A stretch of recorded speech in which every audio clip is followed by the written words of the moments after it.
سلام، نتمنىكم كاملين تكونوا بألف خير وصحة جيدة. وصفتنا ديال اليوم كيك كيجي مهوي ديال الشوكولا. هاد المرة غنديرو كيك بالقهوة السخونة، يعني تكون طايبة. كيجي هاد الكيك معلك، يعني غني بالشوكولات بالنسبة للناس اللي كيبغيو الشوكولاتة، مع صلصة الشوكولاتة اللي كتجي سايحة. يعني الصلصة غناخدو، غنستعملوش فيها الكريمة، غنستعملو فيها مكونات بسيطة. وندوزو معنا المقادير. عندنا 170 غرام ديال الدقيق الأبيض أو الدقيق متعدد الاستعمالات، 40 غرام ديال الكاكاو الخام، عندنا معلقة كبيرة ديال الخل، تقريبا نصف كأس تاع الزيت نباتية أو ما يقارب 70 غرام ديال الزيت. عندنا السكر الناعم كاس ما يقارب 130 غرام. عندنا القهوة معصرة، يعني كاس ديال العنبة، أو نقدروا نبدلوها بكاس ديال الماء مغلي مع القهوة سريعة الذوبان. 2 بيضات. وعندنا الخمارات، عندنا 2 بقياس 14 غرام، وساشي ديال الفاني. وعندنا مول، هنا استعملت المول طويل. اول حاجه هي كنخدموا البيض مع السكر حتى كيتفتح لينا اللون ديال الخليط وكيتضاعف الحجم ديالو.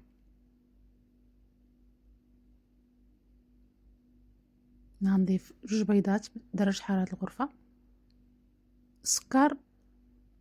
وهنا من كنطلع ليا كيتضاعف الحجم كنضيف الزيت ديالي بشويه بشويه.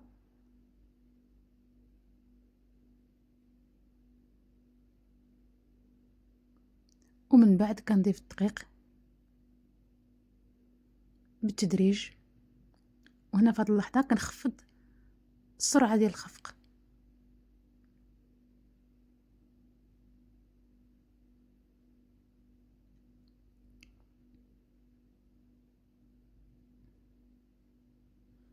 هنا عندي الكاكاو الخام 40 غرام. بالنسبه ل 40 غرام كتعطي قياس 3 المعالق كبار عامرين. هاد الكيكه ما شاء الله راه كتجي غايه في يعني الدار ديالنا كلاوها في وقتها، يعني ما دغيا دغيا طارت. هنا القهوه كتكون طايبه، يعني كتكون مغليه في الغليان. هنا في هاد اللحظه كنسرعوا الخفق، كنخليوش، كنسرعوا الخفق في هاد اللحظه. كتكون كما قلت كتكون في درجه حراره الغليان، القهوه كتكون طايبه. هنا غنضيف الخميره ديالي. بالنسبه للناس اللي ما عندهمش يعصروا القهوه، عندنا بغي سريع الذوبان، كنديروا كاس ديال الماء مغلي وكنضيفوا عليه معلقه كبيره ديال القهوه سريع الذوبان. هنا جوج خمارات. بالمجموع خاصنا نديرو 14 غرام ولا 2 ساشيات ديال الايديال ديال 8 غرام. هنا ضفت معلقه كبيره ديال الخل مباشره وكنخليوها تخفق لمده دقيقه باش ننزلوا درجه الحراره ديال القهوه اللي حطينا. وكنصبوها في درت مول طويل. بالنسبه لقياس 2 بيضات كتجي في المول الطويل. الا بغينا نديرو مول كبير ممكن اننا نضاعفوا المقادير.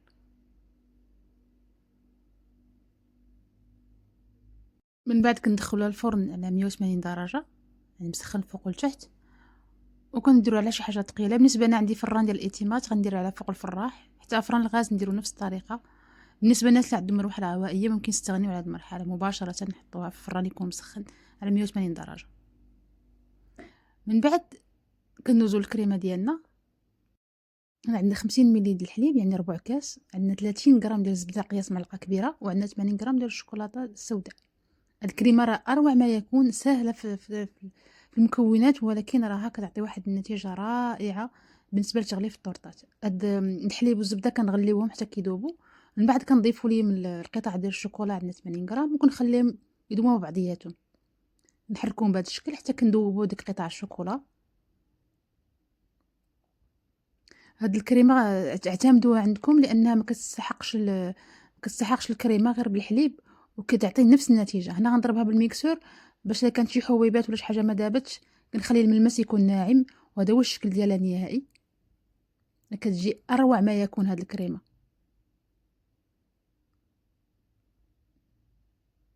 هذيك الزبده اللي كنضيفوها الحليب هي اللي كتعطينا هذيك العقاده ديال اللي كنديروا الكريمه.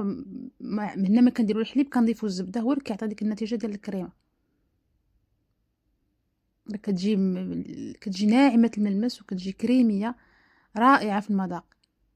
غتجربوها ما غتندموش. بالنسبه للكيكه منا طابت لينا تقريبا راه قياس 50 دقيقة باش كطيب الكيكة. هنا غنحيدو داك الجهة الفوقانية،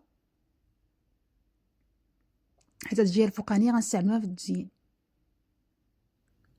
من بعد كناخدو القطع ديالنا وكندوزوهم في الاشواخ باش نحصلوا على واحد الشكل الحبيبات اللي غنزينو بهم الكيك. الطريقه ممكن تستعملوها في الكيك الدائري، في المربع، في جميع الكيك ديال الشوكولا.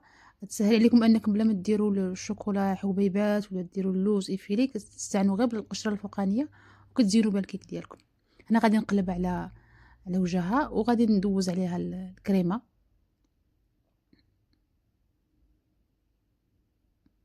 غادي نطلي الكيكه بالكريمه بجميع الجهات.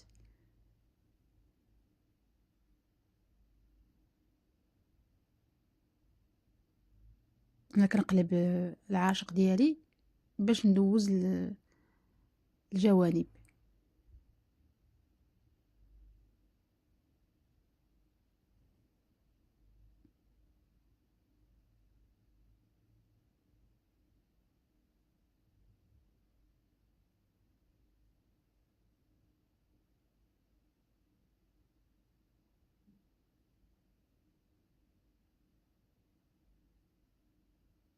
انا نضرب لكم الفيديو باش من بعد ندوز دغيا للمرحله البواليه. من بعد كناخذوا القطع ديال الكيك اللي طحنا كندوروهم على جميع الجوانب بهذا الشكل.